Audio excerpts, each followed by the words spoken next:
perlu nak minyak-minyak, kita terus masuk ya.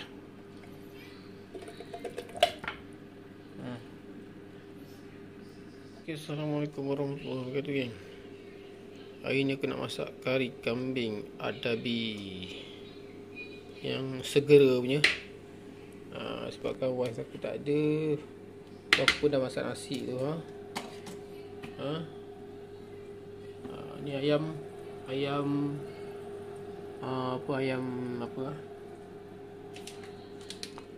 goreng berempah. Ni ayam goreng berempah, lumur-lumur je. Ya tu. Ni aku nak masak kari ni lah. Alright. Kita masuk je dalam tu. Kita tuang. Alright. Okay, geng. Dia dah ada minyak, geng. Tak payah minyak, nampak tu. Dia dah ada minyak. Oh, tak perlu nak minyak-minyak, kita terus masuk ya.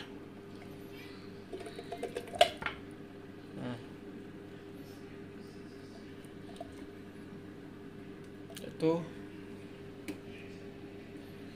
letak, okay, geng. Aku dah masukkan air sikit, bila-bila sikit, tuang je dalam tu. Tu kita masak atas api. Okey.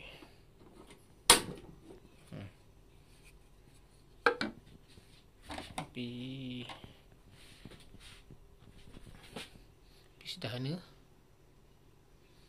Dia apa? Melegak sikit.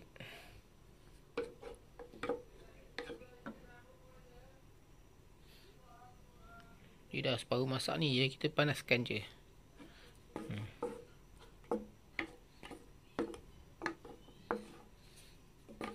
Sebagainya apa, satu tin ni cukup untuk seorang je ni.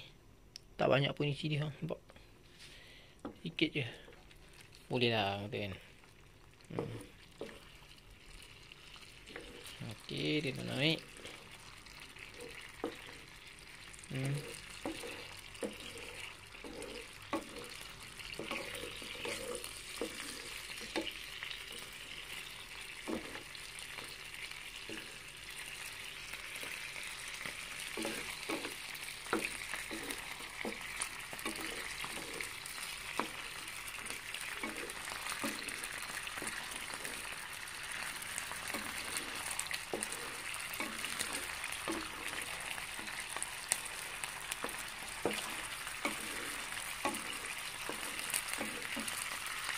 Okey.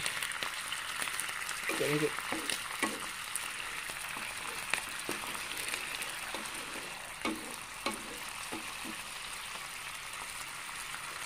Okey, geng. Kita masukkan dalam bekas. Kita pindahkan dia. Sekejap.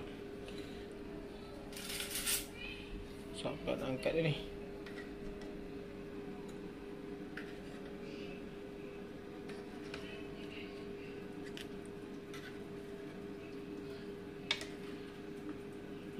Boleh lah untuk seorang makan, kan.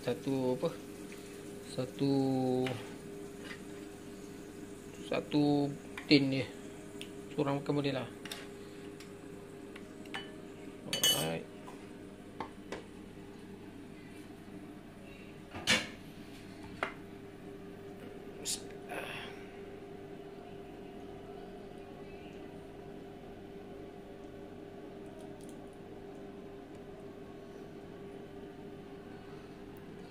Mantap. Inilah dia kari kambing adabi yang kita buat tadi.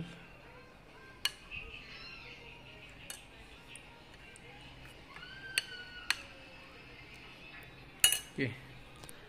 Bismillahirrahmanirrahim. Allahumma barik lana fi ma razaqtana wa qina azabannar. Daging dia lembut, kan. Lembut. Try dah. Bismillah.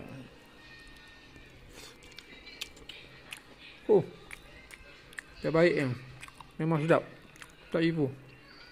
Memang sedap.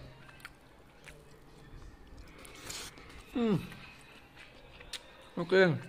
Aku nak mantap tu. Alright. Memang padu dia punya kari kambing dia.